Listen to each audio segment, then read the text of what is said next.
બારડોલીના ગ્રામ્ય વિસ્તારમાંથી ઝડપાયેલા ખાતર મુદ્દે નોંધાઈ ફરિયાદ। બારડોલીના નંદીડા ખાતે ખેતીવાડી વિભાગે ઝડપી લીધો હતો ખાતરનો જથ્થો। એપ્રિલ મહિનામાં 2.95 લાખનું 50 કિલોની 999 બેગ ખાતર જપ્ત કરાયું હતું। બારડોલી પોલીસમાં કંપનીના ડાયરેક્ટર વિરુદ્ધ નોંધાઈ ફરિયાદ। વૈભવી ટેક્સ ફેબલ કંપનીના ડાયરેક્ટર સંદીપ ચોકસી વિરુદ્ધ ફરિયાદ નોંધવામાં આવી છે।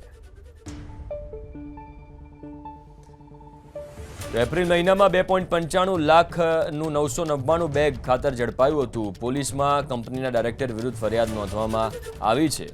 બારડોલીના ગ્રામ્ય વિસ્તારમાંથી ઝડપાયેલા ખાતર મુદ્દે આ ફરિયાદ નોંધાઈ છે।